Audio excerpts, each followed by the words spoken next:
Hello everyone, అందరూ ఎలా ఉన్నారండి? నేనైతే సూపర్ ఉన్నానండి. మీరు కూడా సూపర్ డూపర్ గా ఉండాలని మనస్ఫూర్తిగా కోరుకుంటున్నాను. ఇవాళ మీకు మన ఛానల్లో కొంచెం డిఫరెంట్ గా అయితే క్యాప్సికమ్ గుత్తి పచ్చడి అయితే చేసి చూపించానండి. టేస్ట్ అయితే చాలా అంటే చాలా బాగా వచ్చింది. ఒక్కసారి అయితే ఖచ్చితంగా రెసిపీ అయితే ట్రై చేయండి. ముందుగా అయితే ఈ క్యాప్సికమ్ గుత్తి పచ్చడి ఎలా చేసుకోవాలో అయితే ప్రాసెస్ లోకి వెళ్ళిపోదామా.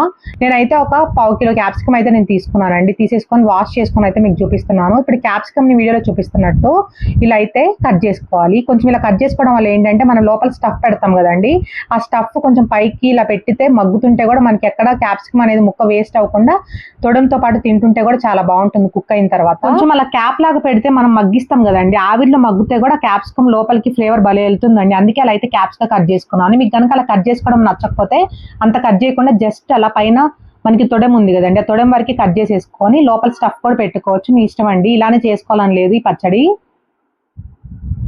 ఇలా అయితే మొత్తం క్యాప్సికమ్స్ అయితే కట్ చేసుకున్నాను. మీకు ఇలా కట్ చేసుకోవడం కొంచెం లాంగ్ ప్రాసెస్, మాకు నచ్చదు అనుకుంటే ఇప్పుడు నేను చూపించే ప్రాసెస్లో చిన్న చిన్న ముక్కలుగా క్యాప్సికమ్ కట్ చేసేసుకొని ఇప్పుడు నేను ఫ్రై చేస్తున్న దినుసులతో పాటు ఫ్రై చేసేసుకొని పచ్చళ్ళలాగా కూడా చేసుకోవచ్చు అండి. ఇది కొంచెం డిఫరెంట్గా ఉంటుందండి. పిల్లలకైతే ఇలా చేసి పెట్టండి, కొంచెం డిఫరెంట్ డిష్గా అయితే ఇష్టంగా తింటారు. ఇప్పుడైతే స్టవ్ ఆన్ చేసేసుకొని ప్యాన్ పెట్టుకున్నానండి. ప్యాన్ హీట్ అయిన తర్వాత దాంట్లో ఎక్కువ ఆయిల్ కాదండి, జస్ట్ ఒక 1/2 స్పూన్ అంత ఆయిల్ వేసేసుకొని ప్యాన్ అంతా స్ప్రెడ్ చేసుకున్నాను. ఇప్పుడు దాంట్లో ఒక గుప్పడైతే పల్లీలు వేసుకున్నానండి. సిమ్ ఫ్లేమ్లో పెట్టుకొని పల్లీలు ఫ్రై చేస్తూ ఉండాలి. పల్లీలు కొంచెం ఫ్రై అయిన తర్వాత దాంట్లో చిన్న స్పూన్తో 1 స్పూన్ ఏమో ఇక్కడ పచ్చెనపప్పు వేసుకున్నానండి. పచ్చెనపప్పు వేసిన తర్వాత ఒక నిమిషం అయితే అలా ఫ్రై చేయండి.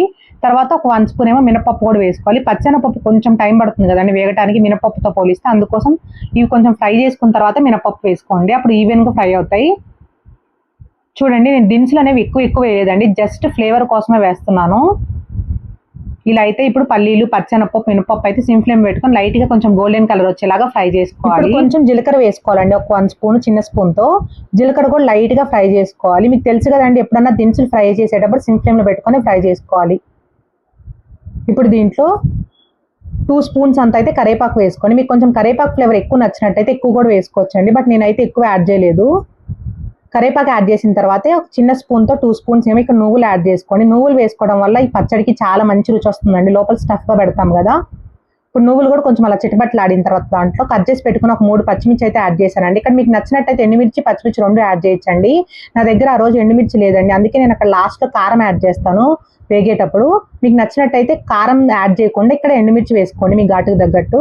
చిన్న కప్తో 1 కప్ ఏమి ఇక్కడ పచ్చి కొబ్బరి యాడ్ చేశానండి. పచ్చి కొబ్బరి లేని వాళ్ళు ఎండు కొబ్బరి కూడా యాడ్ చేయొచ్చు, బట్ ఎండు కొబ్బరిలో సేమ్ ప్రాసెస్ చేసినట్టయితే మీకు కొంచెం ఫ్రై లాగా వస్తుంది, పచ్చడిలాగా రాదండి. కొంచెం తేమ ఉండదు, మనం చేసిన తర్వాత డ్రైగా వస్తుంది. మీకు నచ్చినట్టయితే ఎండు కొబ్బరితో అలా కూడా చేసుకోవచ్చు. ఇప్పుడు కొంచెం అలా పచ్చిమిర్చి కూడా ఫ్రై అయిన తర్వాత దాంట్లో ఒక 2 ఉల్లిపాయలు అనేది పైన పొట్టు తీసేసి వాష్ చేసుకొని ఇలా ముక్కలుగా కట్ చేసుకొని వేసుకున్నానండి. ఇప్పుడు నేను చూపించే పదార్థాల్లో ఏది స్కిప్ చేయొద్దండి, మంచి ఫ్లేవర్ వస్తుంది ఇలా చేసుకోవడం వల్ల. ఇప్పుడు చూడండి, ఉల్లిపాయ కూడా లైట్ గా కొంచెం వేడి పెడితే సరిపోతుందండి, ఎక్కువ వేపకూడదు. 1/2 స్పూన్ పసుపు, పెద్ద స్పూన్తో 1 స్పూన్ ఏమో కల్లుప్పు వేసుకున్నానండి. క్యాప్సికమ్ పచ్చడికి ఉప్పు ఎక్కువ పట్టదండి, చూసుకొని వేసుకోండి. 2 స్పూన్స్ ఏమో కారం యాడ్ చేశాను. ఇక్కడ నేను ఎండుమిర్చి యాడ్ చేయలేదు కాబట్టి కారం యాడ్ చేశానండి. మీకు నచ్చినట్టయితే ఎండుమిర్చి యాడ్ చేయండి ఫస్టే మీరు పచ్చిమిర్చి ఫ్రై చేసేటప్పుడు.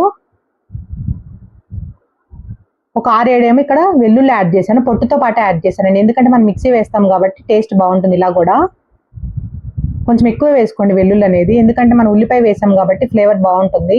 చిన్న గోలీ సైజ్ అంత చింతపండు అయితే నానబెట్టుకొని ఇలా అయితే వేసుకున్నానండి. ఖచ్చితంగా చింతపండు అయితే ఎవరు స్కిప్ చేయొద్దు, కొంచెం ట్యాంగీ ఫ్లేవర్ ఉంటేనే బాగుంటుంది ఉల్లిపాయ యాడ్ చేసాం కాబట్టి.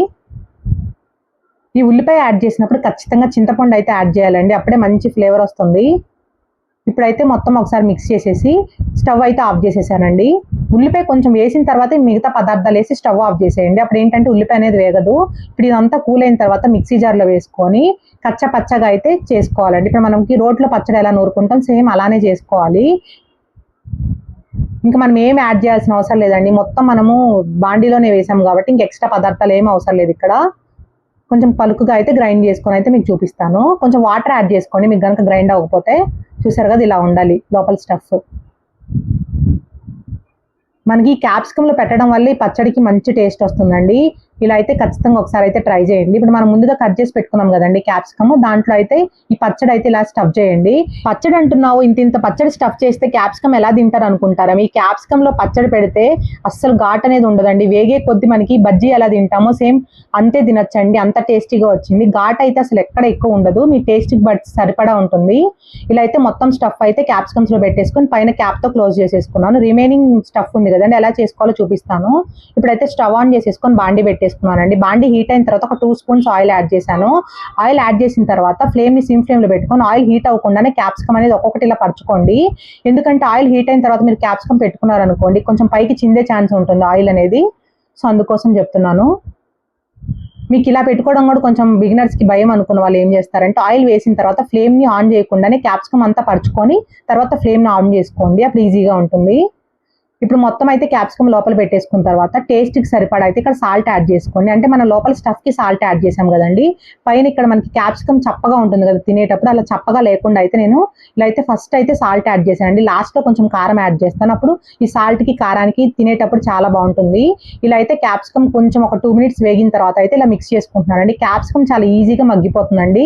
ఎక్కువ అయితే ఫ్రై చేయకండి, ఎక్కువ ఫ్రై చేస్తే మళ్ళీ టేస్ట్ మారిపోతుంది. ఇలా అయితే ఒకసారి అటు ఇటు తిప్పేసుకున్నాను. మీకు కొంచెం గంటతో తిప్పుకోవడం కష్టం అనుకున్న వాళ్ళు ఇలా పూరి గంటలు ఉంటాయి కదండి, వాటితో పాటు ఇలా తిప్పుకోండి, ఈజీగా ఉంటుంది. ఇప్పుడైతే ఒకసారి మూత పెట్టేసుకొని సిమ్ ఫ్లేమ్ లో ఒక 2 మినిట్స్ అయితే మగ్గించుకోవాలండి. ఇలా కొంచెం మగ్గిన తర్వాత అంటే పైన ముక్క అనేది మెత్తబడిన తర్వాత రిమైనింగ్ స్టఫ్ అయితే వేసేసుకొని ఇలా అయితే స్ప్రెడ్ చేసుకోండి. ఇప్పుడు ఇక్కడ కొంచెం కరేపాకు యాడ్ చేసుకోండి. ఇక్కడ కరేపాకు యాడ్ చేయడం వల్ల ఫ్లేవర్ అయితే చాలా బాగా వచ్చిందండి. ఇప్పుడైతే మూత పెట్టేసేయండి మిక్స్ చేయకుండా. ఒక 2 మినిట్స్ తర్వాత మూత తీసి చూస్తే కొంచెం కరేపాకు కూడా మగ్గుతుందండి. మగ్గిన తర్వాత ఇలా ఫ్రై అవ్వాలి.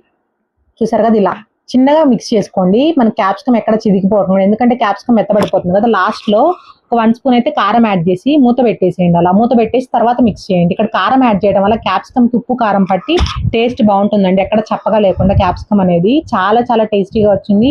ఈ రెసిపీ అయితే ఎవరు మిస్ చేయకుండా ఒకసారి అయితే ట్రై చేసి చూడండి. ఇలా అయితే మళ్ళీ ఒకసారి తిప్పేసుకొని పైన అయితే మూత పెట్టుకున్నానండి. ఇలా మూత పెట్టేసుకొని ఒక 3 మినిట్స్ తర్వాత మూత తీసి చూస్తే క్యాప్సికమ్ లో నుంచి పైకి లైట్ గా ఆయిల్ వచ్చి ఇలా బబుల్స్ గా వస్తుందండి. చూడండి, మనకి క్యాప్సికమ్ అనేది ఇంకొంచెం మగ్గాలండి. మనకి లోపల ఉన్న గ్రేవీ అయితే మగ్గిపోయింది, కానీ క్యాప్సికమ్ ఇంకొంచెం మగ్గాలి. సో అందుకోసం అయితే ఒకసారి మిక్స్ చేసేసి మూత పెట్టేసుకున్నాను. ఇప్పుడు 5 మినిట్స్ తర్వాత మూత తీసి చూస్తే చూడండి క్యాప్సికమ్ అనేది ఎంత పర్ఫెక్ట్ గా మగ్గిపోయిందో. లాస్ట్ లో సన్నగా కట్ చేసి పెట్టుకుని కొత్తిమీర వేసేసుకొని సర్వ్ చేయడమే అండి. వేడి అన్నంలో ఇంకే కూర అవసరం లేదండి. క్యాప్సికమ్ పచ్చడి పెట్టుకొని మధ్యలో ముక్క నంచుకొని తింటుంటే అసలు ఎంత బాగుందో. ఈ రెసిపీ అయితే ఖచ్చితంగా ట్రై చేయండి. ట్రై చేసి మీకు ఎలా కుదిరిందో అయితే మీ వాల్యూ ఫీడ్బ్యాక్ అనేది నా కామెంట్ బాక్స్ లో ఇవ్వడం మాత్రం మర్చిపోకండి. Take care, bye bye, see you next video. For more videos please like, share and subscribe.